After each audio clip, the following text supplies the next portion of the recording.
എല്ലാവർക്കും നമസ്കാരം. +2 accountancy exam എഴുതുന്ന വിദ്യാർത്ഥികൾ പാർട്ട് ബി കമ്പ്യൂട്ടറൈസ്ഡ് അക്കൗണ്ടിങ്ങിലെ രണ്ടാമത്തെ ചാപ്റ്ററിൽ നിന്നും പഠിക്കേണ്ട ഭാഗങ്ങളാണ് ഈ വീഡിയോയിൽ ഉൾപ്പെടുത്തുന്നത്. Chapter 2 spreadsheet. ഇതിൽ സ്പ്രെഡ്ഷീറ്റിൻ്റെ ഫീച്ചേഴ്സ് പഠിച്ചു വയ്ക്കണം. Easy calculations, what if calculations, serve as A database, arranging data, dynamic charts. അങ്ങനെ 5 ഫീച്ചേഴ്സാണ് കാൽക്കിന് വരുന്നത്. അപ്പോൾ സ്പ്രെഡ്ഷീറ്റിൻ്റെ ഫീച്ചേഴ്സ് ചോദിച്ചാലും കാൽക്കിൻ്റെ ഫീച്ചേഴ്സ് ചോദിച്ചാലും ഇത് തന്നെ എഴുതിയാൽ മതി. നെക്സ്റ്റ് നോക്കേണ്ടത് റോ, കോളം, സെല്ല്. ഇതിൽ സെല്ലാണ് കൂടുതലും വൺ വേർഡിന് ചോദിച്ചിരിക്കുന്നത്. റോ എന്ന് പറഞ്ഞാൽ ഹൊറിസോണ്ടൽ ഗ്രിഡിനെയും കോളം എന്ന് പറഞ്ഞാൽ വെർട്ടിക്കൽ ഗ്രിഡിനെയും ഇത് രണ്ടും കൂടിച്ചേരുമ്പോൾ intersection of a row and column is called cell. ഈ സെല്ല് വൺ വേർഡിന് ചോദിക്കാറുള്ളതാണ്, അപ്പം അതും പഠിക്കേണ്ടതാണ്. Next 3 cell references: relative cell references, absolute cell references, mixed cell references. ഈ 3ഉം എന്താണെന്നുള്ളത് പഠിക്കണം. എക്സാമ്പിൾ അടക്കം പഠിച്ചു വയ്ക്കേണ്ടതാണ്. നെക്സ്റ്റ് വളരെ ഇമ്പോർട്ടൻ്റ് ആയിട്ടുള്ളൊരു ഭാഗമാണ് ക്ലാസിഫിക്കേഷൻ ഓഫ് ഫങ്ഷൻസ്.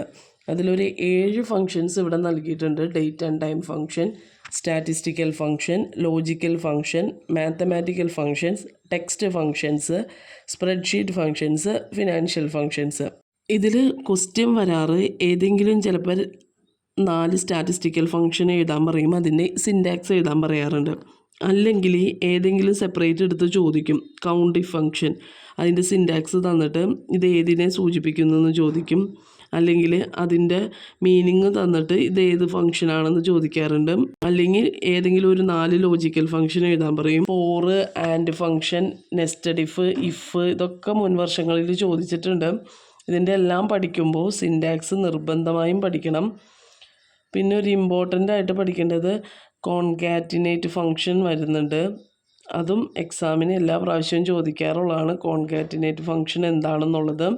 ഈ കോൺകാറ്റിനേറ്റ് ഫംഗ്ഷൻ്റെ സിൻറ്റാക്സും കൂടി പഠിക്കേണ്ടതാണ്. ഏത് ഫംഗ്ഷൻ എടുത്ത് പഠിച്ചാലും അതിൻ്റെ സിൻറ്റാക്സ് നിർബന്ധമായിട്ടും പഠിക്കണം. കാരണം സിൻറ്റാക്സ് വെച്ചിട്ടും ഐഡൻറ്റിഫൈ ചെയ്യാൻ ക്വസ്റ്റ്യൻ ചോദിക്കാറുള്ളതാണ്. ആദ്യം നോട്ട് ബുക്കിലേക്ക് ഓരോ ഫങ്ഷൻസ് എടുത്ത് എഴുതുക. ഡേറ്റ് ആൻഡ് ടൈം ഫംഗ്ഷൻ, അതിൻ്റെ താഴെ വരുന്ന ഫങ്ഷൻസ് ഏതൊക്കെയാണോ അതിൻ്റെ സിൻറ്റാക്സ് എഴുതി വയ്ക്കുക.